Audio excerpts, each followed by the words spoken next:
Passons maintenant brièvement à l'industrie des peintures et des vernis. Il y a une petite histoire à raconter ici. En effet, les fabricants de vernis, les fabricants de peintures à dispersion, de peintures solubles dans l'eau, sont tenus par la loi de l'UE de ne plus utiliser ou d'utiliser presque aucun conservateur à l'avenir. Cela signifie qu'ils ne peuvent plus ajouter de biocides à leurs produits. Ils doivent donc adopter un processus de production très hygiénique. Cela signifie que si des résidus de peinture restent dans des garages de cochons, comme ceux que vous voyez sur les images de gauche et du milieu, après un processus de production, avant que la prochaine couleur n'arrive, des bactéries peuvent s'y installer, contaminer le prochain lot, et alors ces seaux dans les magasins de bricolage peuvent soudainement avoir une forme plutôt arrondie, c'est-à-dire qu'il y a un problème. Et maintenant, quelques-uns, deux fabricants de peinture se sont tournés vers nous. Nous travaillons ici depuis 3 ans et ce sont des essais que nous avons réalisés dans notre installation d'essai dans le hall. À gauche, vous voyez une garage de cochons, d'en haut descend une mèche que vous voyez au milieu. Cette mèche est fixée à celui que vous voyez sur l'image de droite. Cela signifie que la peinture n'est pas poussée autour de lui, mais descend à l'avant dans la conduite. Lorsque la peinture à travers la conduite dans le récipient de collecte pour la vente de la peinture, puis il est repoussé avec du liquide de nettoyage dans le garage. Enlever cette saleté est difficile. On utilise ici de la soude caustique et ainsi de suite, comme pour le nettoyage par impulsion complexe.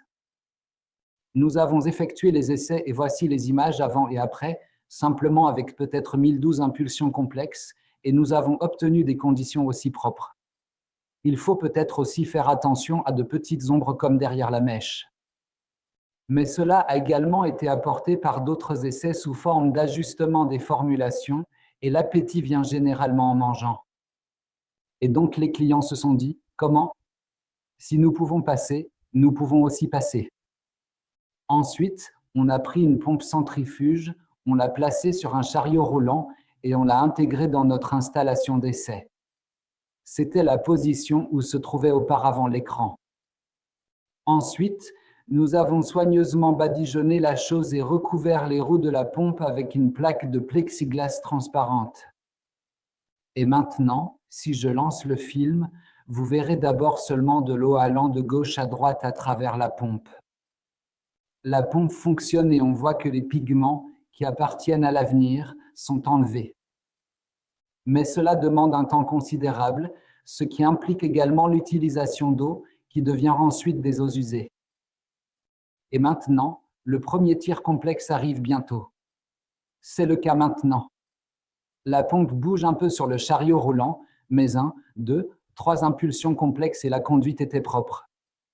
Et cela a conduit le client à dire, eh bien, nous allons installer ce premier équipement, le premier contrôleur dans notre nouvelle ligne de production. C'était près de Magdebourg chez le grand fabricant de peinture. 6 lignes, 70 sections. Elles sont régulièrement compressées. Ainsi, Comprex y joue un rôle pertinent et essentiel pour la production hygiénique. Et la conduite d'eaux usées, où la presse mobile a toujours conduit à la remplacer tous les 3 ou 4 mois, là aussi, il y a des dépôts complexes et ceux-ci peuvent être éliminés de manière permanente. Et cela sera abordé à nouveau dans un projet ultérieur. Mais auparavant, une installation mobile a été livrée à l'entreprise Meifer. L'entreprise Meifer est un fabricant de peintures important. Les peintures en dispersion ont des usines en Allemagne. Et ici, ils ont fait construire une installation mobile par nous. Et vous voyez ce Comprex MCU3 Sense. Il a 3 cartouches de filtre à l'avant. Seul de l'air hygiéniquement pur entre dans les réservoirs. Elle est unidirectionnelle et permet de nettoyer les conduites, les pompes et les arbres de distribution. Elle est en service depuis un peu plus d'1 an. Et vous voyez également sur l'image en bas les 2 rails de guidage pour l'utilisation du chariot élévateur. Cette machine est actuellement transférée d'usine en usine pour promouvoir les processus de nettoyage hygiénique afin d'intégrer également d'autres installations. Alors, de la première usine pour le grand fabricant de peinture, Nous avons reçu en 2018 la commande avec les grands constructeurs d'installations. Nous voulons une nouvelle usine. La grande usine au siège doit être équipée de Comprex. Et on a commencé avec 4 unités Comprex entre-temps. 5-6 de ces stations Comprex sont maintenant installées permanents.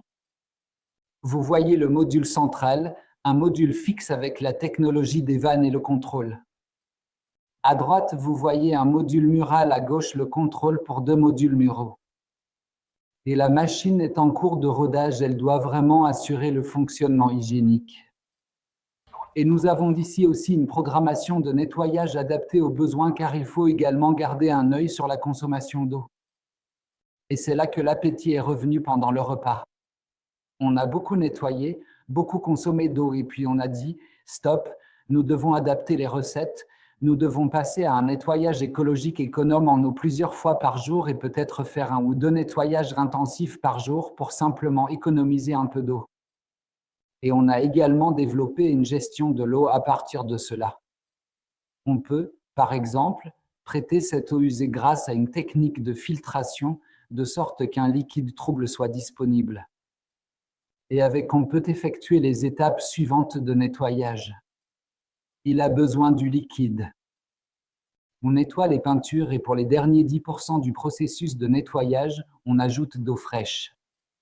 Et ainsi, on peut réutiliser 90% de l'eau. C'est important pour la gestion des eaux usées.